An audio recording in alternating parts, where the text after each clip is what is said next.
Allez, bonjour les amis. Alors, on continue l'Exode, chapitre 2, et versets 11 à 15. Or, en ces jours-là, Moïse, qui avait grandi, sortit avec ses frères et vit ce qu'était leur corvée. Il vit un Égyptien frapper un Hébreu, un de ses frères, donc. S'étant tourné de tous côtés et voyant qu'il n'y avait personne, il frappa l'Égyptien et il le dissimula dans le sable. Le lendemain, il sortit de nouveau. Voici que 2 Hébreux s'empoignaient. Alors il dit au coupable, « Mais pourquoi frappes-tu ton prochain ?» Et l'autre répondit, « Mais qui t'a établi chef et juge sur nous? Penses-tu me tuer comme tu as tué l'Égyptien ?» Et Moïse prit peur. Il se dit, « Mais l'affaire est donc connue. » D'ailleurs, le Pharaon entendit parler de cette affaire et chercha à tuer Moïse. Mais Moïse s'enfuit de chez le Pharaon. Il s'établit en terre de Madian et il s'assit près du puits. Alors, comme certains me l'ont dit, quand on prend un livre comme l'Exode ou la Genèse, il est bon de faire toujours le rappel des épisodes précédents. Dans ce cas-là, je vous rappelle, les épisodes précédents, c'est quoi? C'est que Joseph est mort, il y a un changement de pharaon, le pharaon trouve qu'il y a trop de juifs, il décide de balancer et de tuer tous les enfants nés, les nouveau-nés garçons. Il charge 2 accoucheuses de faire ça, mais évidemment, elles ne le font pas, et donc à la fin, il décide que tout ce qui est les garçons passe à l'eau. Et puis, il y a cette fille de Lévite, qui attend un enfant qui, bien entendu, va pas le tuer, puis même si c'est un garçon, parce que bon, ça fait pas partie des responsabilités d'un Lévite. Je vous rappelle que les Lévites sont quand même les prêtres du temple chez les Juifs. Et donc, elle va le mettre dans un carton à chaussures, plus ou moins, sur le Nil, et il est récupéré par la fille de Pharaon. Et tout ça va très vite, on ne s'en rend pas compte, mais il a grandi et il sort. Moïse, je le rappelle, hébreu de naissance, égyptien d'adoption, sort de la demeure de son grand-père, qui n'est jamais que le pharaon. Et qu'est-ce qu'il voit? Eh bien, il voit de la castagne. Il voit la violence, parce que la violence de la Bible est encore là. Et donc la première chose qu'il voit, c'est un Égyptien qui, tout simplement, est en train de tabasser un Hébreu. Et là, comme on dit, son sang ne fait qu'un tour. Et là, il choisit tout de suite le droit du sang, et donc, typiquement, il va défendre l'opprimé, il va défendre l'Hébreu, il va tuer, tout simplement, l'Égyptien. Alors,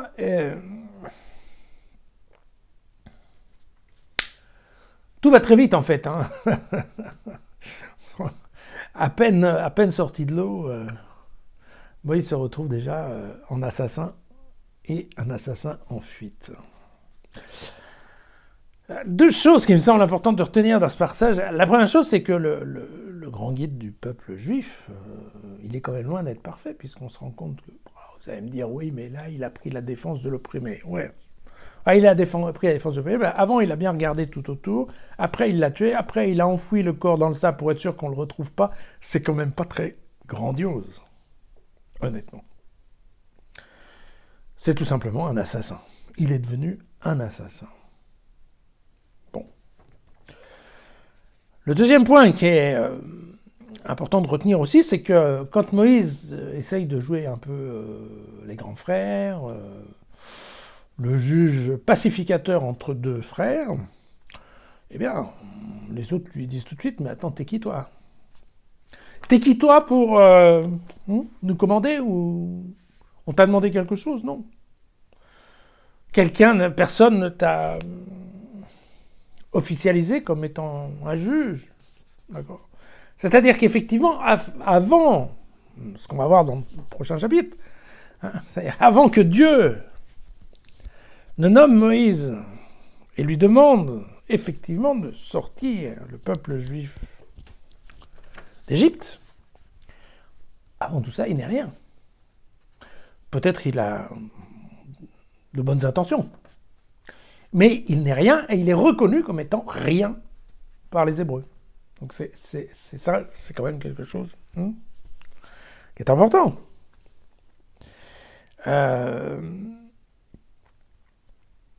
fait, c'est ça. Voilà, tout s'est passé très vite. Tout s'est passé très vite. Tout s'est passé très vite, mais globalement, ça n'a quand même pas très bien démarré. Et ce que je trouve intéressant, pour ne pas dire amusant, c'est que l'écriture de l'Exode, tout comme l'écriture de la Genèse, et comme tout l'écriture de l'Ancien Testament, en fait, c'est quoi? C'est un peuple juif qui choisit de rédiger, d'inventer ou de mettre par écrit la tradition sur l'histoire de son peuple, en fait. Puisqu'ils sont sans arrêt envahis, que ce soit par des gens du Nord, des gens du Sud.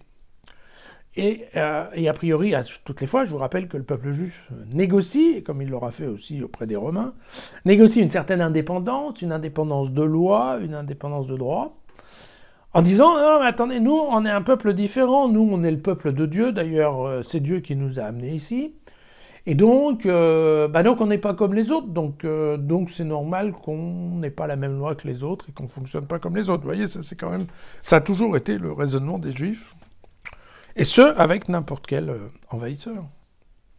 Et c'est quand même intéressant de voir que, alors qu'ils sont en train d'écrire leur histoire, ils choisissent de présenter un portrait qui est loin d'être parfait, en fait. On l'a déjà vu plusieurs fois dans la Genèse. Rien, vous vous souvenez, Jacob. Jacob, il n'était pas terrible avec Tamar. Après, il s'est un peu récupéré, mais enfin, Jacob, il a quand même vendu son frère. Et puis, on peut le dire, de presque toute la ligation, enfin, de tous les... à tous les étages, je dirais quand même des gens pas terribles, quoi. Et toujours avec l'interférence de bonnes femmes et de bonnes femmes étrangères au milieu. Donc, ils ont choisi de faire une description d'un Moïse qui, il démarre mal, il démarre à la castagne, il démarre comme un assassin. Et en plus de ça, comme ça c'est su, même si lui, il pensait avoir pris toutes ses précautions, à la fin, ils le savent, puisque les deux Hébreux le savent, l'ont reconnu, et évidemment, derrière, le pharaon le sait, le chasse, et donc vous voyez que, en fait, ça démarre mal, quoi. Et je trouve ça intéressant la façon dont les Juifs ont décidé de retranscrire une histoire qui est vraie ou qui est fausse, on n'en sait rien, mais ce qui est certain, c'est qu'ils ont choisi plutôt de décrire un leader qui était loin d'un leader charismatique, qui était plutôt un type quand même assez moyen. Assez moyen. Et ça m'amuse parce que je me dis, vous savez, actuellement, on est dans toute cette phase-là où philosophes comme Ricoeur et compagnie, on insiste beaucoup sur l'importance de raconter son histoire, de raconter l'histoire, voilà, de créer en fait quasiment un mythe ou une histoire à sa hauteur, en fonction des objectifs qu'on a d'ailleurs. Donc éventuellement de gommer certains passages de sa vie pour en mettre d'autres en valeur. Bref, on dessine. Et c'est amusant, quoi. De nos jours, c'est pas très sûr que le peuple juif, enfin les juifs, je sais pas, mais en tout cas, je vois pas bien en France qu'on décide de, je sais pas moi, de dire que Napoléon n'était pas un type terrible. Vous voyez, c'est quand même, on n'est pas tellement branché là-dessus, quoi.